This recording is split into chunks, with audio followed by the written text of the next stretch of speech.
요즘은 캠핑을 많이 다니세요. 캠핑의 초보자들은 봄이나 여름 캠핑을 즐기는데 캠핑의 고수들은 겨울 캠핑이 그렇게 매력 있다라고 얘기를 하더라고요. 우리가 생각하기엔 눈 오고 바람 불고 추운 겨울에 무슨 텐트 치고 캠핑 가냐 생각하겠지만 겨울 캠핑은 낭만 그 자체라고들 얘기를 하더라고요. 근데 겨울 캠핑은 그 위험성도 크다고 합니다. 날씨가 춥다 보니까 텐트 안에 난방을 위해 숯불이나 난로를 피워두고 잠에 들었다가 일산화탄소 중독으로 목숨을 잃는 경우가 1년에 여러 건씩 나타나고 있습니다.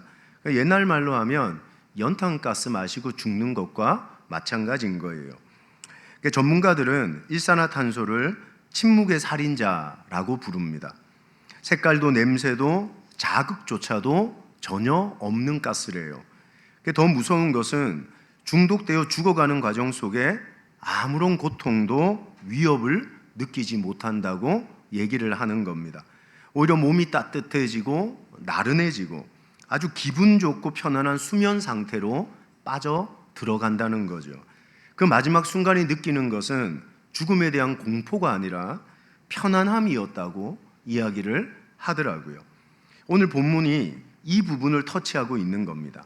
많은 사람들이 이런 얄팍한 편안함에 붙들려서 영적으로 죽어가고 있다고 예수님이 말씀하고 있는 거예요. 짐 콜린스라는 사람이 쓴 Good to Great라는 책이 있는데 이 책에서 이런 말을 합니다. 좋은 것을 넘어 위대함으로 나가야 되는데 대부분의 사람들이 좋은 것에 만족하고 붙들려서 위대함으로 나가지 못하고 있다고 이야기를 하고 있는 거죠. 우리의 영적인 부분도 똑같은 거 아닙니까? 얄팍한 편안함에 취해서 왕의 참된 안식, 하나님의 위대한 은혜의 자리에 나가지 못하고 있다는 거예요. 오늘 본문에 등장하는 벳세다, 고라신, 가버나움이 바로 이 치명적인 거짓 중독에 중독되어 죽어가고 있는 사람들이었다고 주님께서 말씀하고 계신 거예요.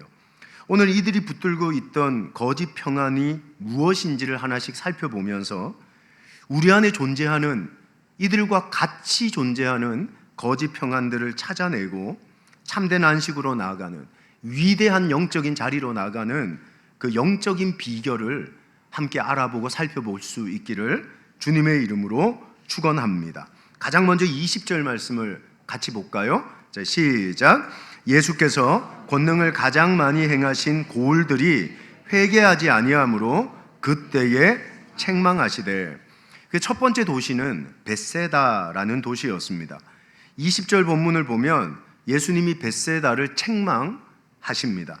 여기에 책망하다라는 말이 헬란 말로 오네이디조라는 말을 쓰는데 이 말은 아주 강력한 불같은 책망을 의미하는 거예요. 우리말로 하면 뭡니까? 뼈를 때리는 책망이라고 말씀할 수가 있는 겁니다. 온유하신 우리 주님이 왜 이렇게 불같이 그들을 책망하고 계신 걸까요? 벳세다라는 동네는 베드로, 안드레, 빌립의 고향이었습니다. 그리고 수많은 기적이 일어난 은혜의 현장이기도 했습니다. 그래서 벳세다 사람들은 어쩌면 예수님의 기적을, 주님의 은혜를 가장 가까이에서 경험했던 사람들이었다고 말할 수가 있는 거예요. 맹인이 눈을 뜨죠. 뿐만 아니에요. 오병이어의 기적. 여러분 5,000명이 먹고도 12광주리가 남았던 그 놀라운 기적의 역사도 벳세다 근처의 광야에서 일어난 사건이라고 성경이 얘기를 하고 있어요. 근데 벳세다 사람들은 그 권능과 기적을 보고도 예수님의 말씀을 가장 가까이에서 들었는데도 이제 더 이상 회개하지 않았다고 말씀하고 있는 거죠. 벳세다 사람들은 그 놀라운 은혜가 익숙해져 버린 거라고 성경은 말하고 있는 겁니다. 매번 말씀드리지만 신앙의 가장 큰 적은 익숙함 아닙니까? 익숙함. 신앙생활을 오래 하다 보면 모든 게 익숙해지겠죠. 그거 아시죠? 익숙하게 느껴지면 눈도 닫고 마음도 닫고 귀도 닫아버리는 게 우리의 모습이잖아요. 가장 먼저 무서운 건 예배가 익숙해져 간다는 겁니다. 우리의 예배는 새 영이신 성령님이 역사하시기에 매번의 예배에 새 은혜가 부어지는 줄 믿습니다. 그래서 건강한 예배는 익숙함이 아닌 새로움이어야 된다고 얘기를 하는 거예요. 매주 같은 시간, 매주 같은 목사, 같은 예배당, 같은 사람들이지만 우리를 찾아오시는 하나님은 새 은혜로 임하시고 새 영으로 임재하시는 줄 믿습니다. 그래서 익숙한 예배는 뭡니까? 은혜에 대한 기대를 망가뜨려요. 오늘 이 아침에 예배당에 오시고 예배를 준비하시면서 내게 부어질 새 은혜를 기대하십니까? 익숙한 모습으로, 그래, 매주 듣는 비슷한 이야기와 매주 느끼는 비슷한 분위기와 이 똑같은 건물 속에서 그냥 앉아 계신 거 아니냐는 거예요. 여러분, 그리고 익숙함은 감사하지 못하게 만듭니다. 당연함과 익숙함은 감사의 가장 큰 적이라고 얘기해야 되는 거잖아요. 여러분, 살아보셔서 아십니다. 내가 누리는 모든 것들 중에 당연하고 익숙한 게 있습니까? 내가 누려왔던 모든 것들이, 내가 지나왔던 모든 시간이, 내가 걸어왔던 모든 순간이 당연한 것 아니라 은혜였어. 여러분, 은혜의 익숙함은 감사를 죽입니다. 오늘 내 삶에 감사가 죽었다면 그럼 뭘 점검해야 됩니까? 상황이 어려워서, 문제가 해결되지 않아서가 아니라 벳세다 사람들처럼 은혜를 익숙함으로 반응하는 내 모습이 오늘 내 삶의 수많은 감사의 제목들을 죽여가고 있노라고 이야기하고 있더라는 겁니다. 20절을 다시 한번 봅시다. 자, 시작. 예수께서 권능을 가장 많이 행하신 고을들이 회개하지 아니하므로 그때에 책망하시되. 여러분, 익숙하면은 뭐가 없습니까? 회개가 사라진다는 겁니다. 말씀을 들어도 전에 들었던 설교잖아, 저거 다 아는 얘기야. 말씀이 들리지 않는 게 아니라 말씀이 들려도 아무런 반응을 못하게 된다는 겁니다. 제가 처음에 부임했을 때 고인이 되신 우리 박우돈 장로님이 그런 말씀을 저에게 해주셨어요. 참 위로가 되고 격려가 되는 이야기였던 것 같아요. 목사님, 평생 하나님을 믿으며 얼마나 많은 설교를 들었겠습니까? 근데 80이 넘은 이제야 목사님의 설교와 예배의 인도가 내게 매번 새로운 은혜로 다가온다고 고백을 하시는 거예요. 사랑하는 여러분, 우리는 말씀이 들리지 않는 삶을 사는 것이 아니라 말씀을 들어도 느끼지 못하는 삶을 살고 있는 거예요. 은혜가 끊어진 것이 아니라 지난주에 말씀드린 것처럼 은혜가 무감각해진 삶을 살고 있는 거 아닙니까? 그래서 벳세다는 회개하지 않았던 거예요. 무감각해져서 뭘 회개해야 될지 느끼지를 못했거든요.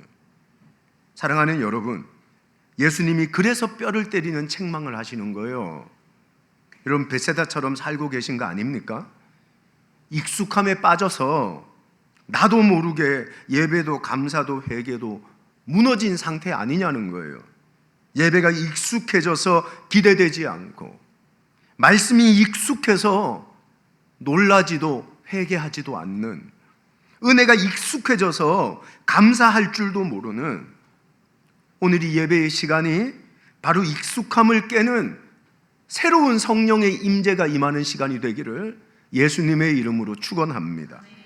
두 번째 도시는 고라신이라는 도시였어요. 21절 말씀 같이 한번 볼까요? 시작. 화 있을진저 고라시나 화 있을진저 벳세다야, 이렇게 말합니다. 여기 화 있을진저라는 말이 헬란 말로 우아이라는 감탄사를 쓰고 있어요. 뭐 화 있을진저라는 단어가 따로 있는 게 아니라 우아이라는 감탄사를 쓰고 계신 거죠. 이 감탄사는 단순한 경고가 아니라 슬픔과 탄식이 묻어나오는 애통의 감탄사예요. 애통의 감탄. 어쩌지? 이런 거예요. 어쩌면 좋아. 이런 말을 하고 계신 거죠. 예수님은 지금 심판을 선언하시는 동시에 울고 계셨다는 거죠. 예수님이 왜 이렇게까지 애통하며 아파하셨을까요? 유대 문헌을 보면 고라신이라는 지역은 비옥한 토양으로 유대 지역 최고의 대표적인 밀경작지였대요. 그러니까 고라신은 아쉬울 게 없는 동네였던 거예요. 지나고 나면 창고가 가득 채워지고 온 집안마다 밀가마니가 채워지는 삶은 안정적이었던 동네가 고라신이라는 동네였다고 말하고 있는 거예요. 여러분, 그런데 바로 그 안정감이 이 고라신이라는 동네의 발목을 잡아버린 거 아닙니까? 신명기 8장 12절 14절 성경이 너무 정확합니다. 이 부분을 터치해요. 같이 한번 볼까요? 시작. 네가 먹어서 배부르고 아름다운 집을 짓고 거주하게 되며 또 내 소와 양이 번성하며 내 은과 금이 증식되며 내 소유가 다 풍부하게 될 때에 내 마음이 교만하여 내 하나님 여호와를 잊어버릴까 염려하노라. 와, 너무 정확하지 않아요? 성경이 얼마나 위대합니까? 우리라는 존재는 주머니가 채워지니까, 경제적 안정감을 누리니까 교만해지는 존재라고 말씀하고 있어요. 하나님이 없어도 먹고 사는데 아무런 문제가 없구나. 광야에서 만나를 먹을 때는 하루하루 하나님을 의지했던 백성들이 가나안 땅에서 곳간이 채워지고 경제적 안정감을 누리자마자 하나님을 잊어버렸다는 거예요. 고라신이 딱 그 모습 아닙니까? 요즘 큐티 본문이 에스겔 말씀이거든요. 참 인간이라는 존재에 대해서 에스겔서에서 너무 정확하게 찝어내고 있더라고요. 에스겔 29장에 애굽에 대한 심판의 경고가 등장을 합니다. 근데 애굽 왕 바로가 애굽의 젖줄 나일강, 애굽의 풍요로움은 나일강에서부터 출발하거든요. 그 끊이지 않는 물줄기를 통해 곡물이 자라고 그 나라를 비옥해 만들었거든요. 그 나일강을 보면서 이런 말을 했다는 거예요. 이렇게 말씀합니다. 나의 이 강은 내 것이라. 내가 나를 위하여 만들었다 하는도다. 이게 바로 왕이 했던 말이에요. 나일강이 주는 풍요로움이 바로라는 사람을 영적 괴물로 만들어가고 있는 거 아닙니까? 내가 왕이야. 내가 주인이야. 저 물줄기, 저 강물마저도 내가 만들었고 저건 내 거야 라고 말하고 있더라는 거죠. 이게 바로 안정의 결과입니다. 삶에 흔들림이 없으니까 기도할 이유가 없겠지요. 삶에 어려움이 없으니까 하나님 붙들 절박함도 없지요. 자녀가 무탈하게 자라니까 하나님 없어도 될 것 같지요.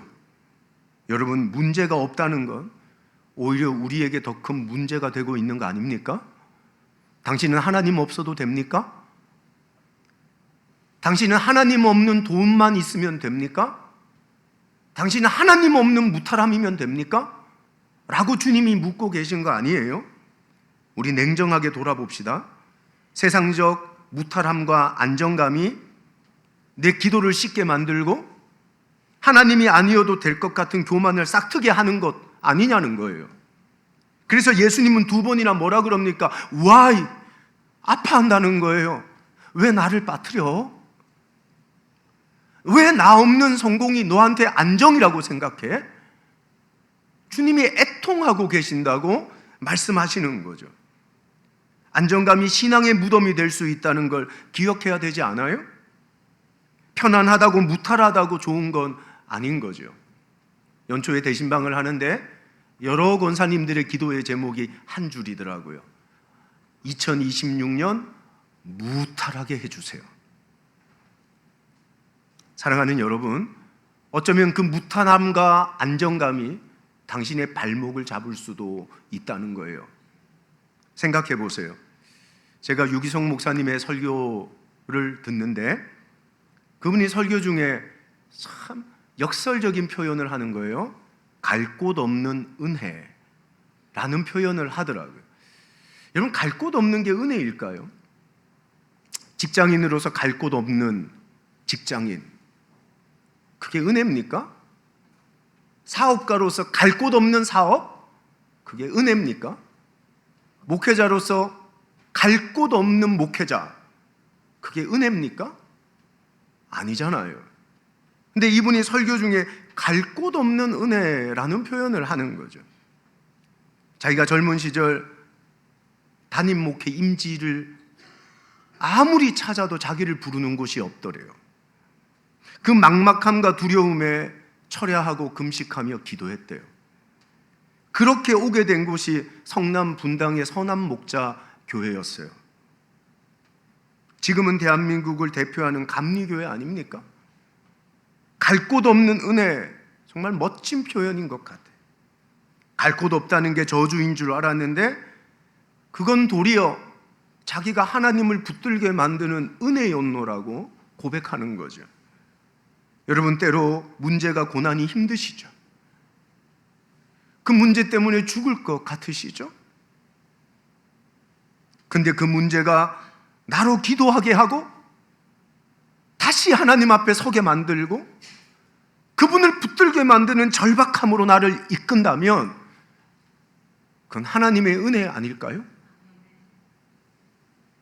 안정과 무탈함은 은혜가 아닐 수도 있어요. 하나님 아니어도 돼. 내 능력으로도 살 수 있어. 하지만 고난도 문제도 우리로 하나님을 찾게 하고 나로 다시 무릎을 회복하게 만든다면 그게 은혜가 되는 줄 믿습니다. 오늘 여러분의 삶에 적용 한번 해보셨으면 좋겠어요.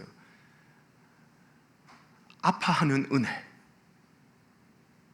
속썩이는 자녀를 주신 은혜, 내 가정에 문제를 남겨두신 은혜, 그 모든 것이 어쩌면 나로 하나님을 붙들게 만드는 가장 강력한 은혜구나.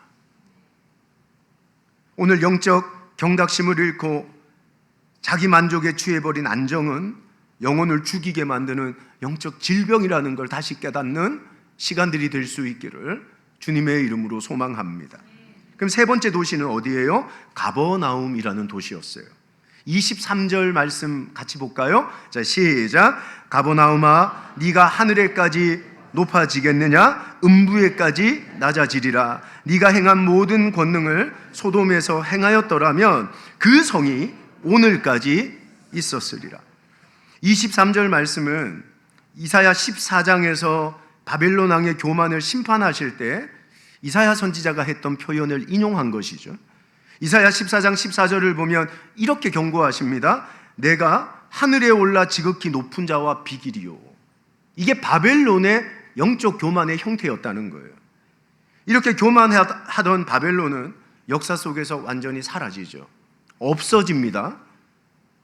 여러분, 바벨론의 교만이 지금 가버나움에 그대로 적용되고 있다고 말씀하고 계신 거예요. 비슷한 표현이 또 어디에 나올까요?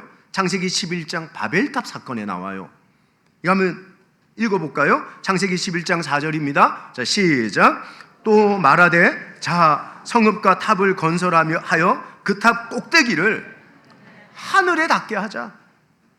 여러분, 하늘에까지 도달하려던 바벨탑도 완전히 무너지게 되잖아요. 다 비슷한 맥락의 말씀입니다. 예수님은 바벨론과 바벨탑과 가버나움을 동일 선상에 두고 계세요. 자, 그렇다면 왜 가버나움은 이렇게 교만하게 된 걸까요? 교만의 이유와 원인이 무엇이었을까요? 그럼 가버나움은 예수님 사역의 베이스 캠프였습니다. 알고 계시죠? 가버나움엔 당시 지역 최고의 회당이 있었고요. 예수님이 가장 오랫동안 머물며 가장 많은 사역을 감당하셨던 곳이 가버나움이라는 도시였던 거예요. 여러분, 다시 한번 생각해 보세요.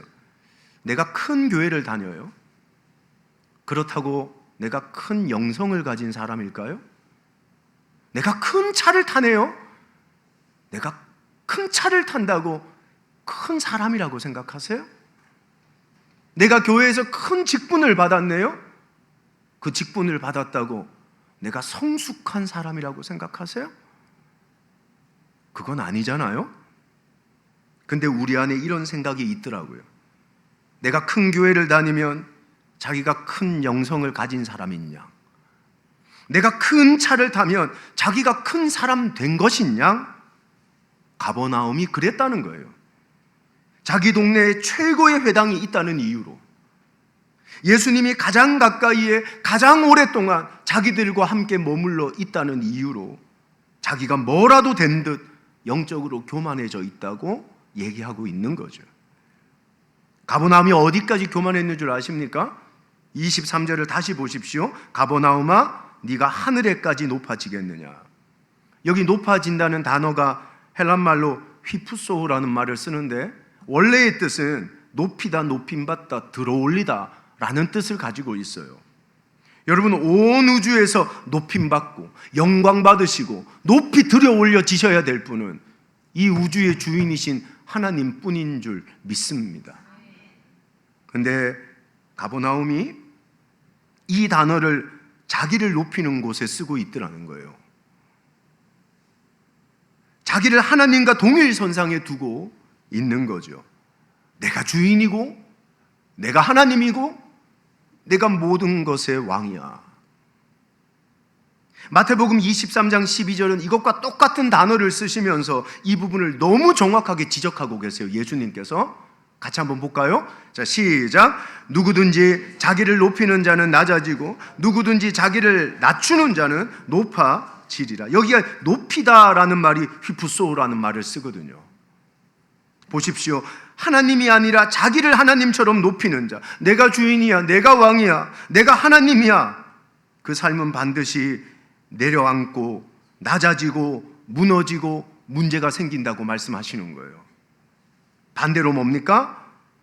나의 약함과 낮음을 인정하고 하나님의 주인됨을 고백하고 하나님이 그 낮아짐과 겸손함의 고백을 통해 우리를 높여주시겠다고 약속하시는 거예요. 여기서 우리의 삶의 방식이 나오는 거 아닙니까? 우리 삶의 자리에서 오직 영광 받으실 하나님을 높이며 내 인생의 모든 것의 주인은 하나님이십니다 인정하며 하나님이 우리를 높여주시는 줄 믿습니다. 여러분, 다들 높아지기를 원하시죠? 그래서 직장에서 피 흘리듯 발버둥 치시고 다들 더 높은 자리에 앉으려고 그토록 애쓰며 돈 벌고 성공하려고 하시잖아요. 근데 성경의 원리는 뭡니까? 애쓰기보다 낮아지기를 애쓰라는 거예요. 하나님의 주인됨을 고백하라는 거예요. 사업도 교회도 가정도 직장도 하나님을 높이세요. 아멘이십니까? 그러면 하나님이 당신을 높이 들어주실 줄 믿습니다. 이게 말씀의 원리라는 거죠. 오늘 말씀을 정리합니다. 오늘 세 도시를 만났어요. 베세다는 익숙함에 빠져 있고 고라시는 경제적 안정에 취해 있고 가버나움은 나의 주인된 삶을 통해 안식을 누리고 있어요. 오늘 당신이 이 세 가지 영적 일산화탄소에 취해 계신 거 아닙니까? 익숙해진 예배를 드리면서 나는 예배 드리니까 아무런 문제가 없지. 하나님이 주신 안정을 하나님이 없어도 된다고 해석해버리고 내 직장과 신앙의 연륜을 성숙한 신앙으로 착각하며 거짓 영적 평안에 취해 계신 거 아니에요? 잊지 마세요. 편안하다고 생각했는데 그게 죽어가는 것이었어요. 그게 일산화탄소의 특징이었잖아요. 편안하게 잠을 자는데 깨어나지 않는 죽음의 잠이에요. 죽음의 잠에서 흔들어 깨워야 되지 않습니까? 그래야 살 수 있잖아요. 그래서 예수님이 강하게 책망하는 거예요. 뼈를 때리듯 와이 이러면서 그들에게 애통하며 흔들어 깨우고 계신 거예요. 소돔의 심판보다 무서운 심판을 경고하고 계신 거죠. 엄밀히 말하면 이건 심판하려는 게 아니라 깨워 살리려는 주님의 메시지였던 거예요. 여러분, 좋다고 생각하는 거짓 평안을 뛰어넘어야 위대한 참된 안식, 예수께로 나갈 수 있는 줄 믿습니다. 두 가지 도전합니다. 21절 다시 읽습니다. 자, 시작. 화 있을진저 고라시나 화 있을진저 베세다야, 너희에게 행한 모든 권능을 두로와 시돈에서 행하였더라면 그들이 벌써 베옷을 입고 죄에 앉아 회개하였으리라. 무슨 말입니까? 죽음의 편안함에서 깨어나려면 베옷 입고 죄에 앉아 회개하라는 거죠. 은혜의 익숙함, 그 익숙함 속에 새 은혜를 향한 기대감마저 사라진 내 영적인 상태라면 회개하라는 거예요. 하나님 없는 안정에 평안을 누리고 있었다면 회개하라는 거예요. 끝도 없는 나의 영적 교만, 내가 주인된 삶의 편안함을 느끼고 있었다면 회개하라는 거예요. 그게 나를 깨우는 능력이에요. 오늘 이 말씀이 여러분을 흔들어 깨우는 능력이 되기를 주님의 이름으로 축복합니다. 또 하나가 예레미야 23장 29절이에요. 같이 읽습니다. 시작. 나 여호와가 말하노라, 내 말이 불같지 아니하냐? 반석을 쳐서 부서뜨리는 방망이 같지 아니하냐? 거짓병아, 평안에 취해서 죽음의 잠을 자고 있는 당신을 흔들어 깨워야 되지 않아요? 그 깨우는 방법을 오늘 예레미야 선지자는 뭐라고 말합니까? 말씀의 불방망이로, 거짓 평안에 취해 잠자고 있는 당신을 흔들어 깨우는 정도가 아니라 부서뜨려야 된다고 말씀하시는 거죠. 여러분, 이 여름 우리가 다시 서야 될 곳은 하나님의 말씀 앞인 줄 믿습니다. 그분의 말씀 앞에서 하나님이 나를 흔들어 깨우시는 걸 들어야 되지 않아요? 권 목사야, 원남교회야, 다시 말씀의 불방망이 앞에서 거짓 평안에 취해 죽음의 잠을 자지 말고 일어나고 살아나야 되지 않겠냐고. 오늘 여러분 속에 이 말씀의 불방망이의 외침과 하나님의 음성이 들려지는 예배가 되기를 예수님의 이름으로 축원합니다. 그래야 거짓 평안을 넘어 위대한 안식으로 들어갈 수 있는 것입니다.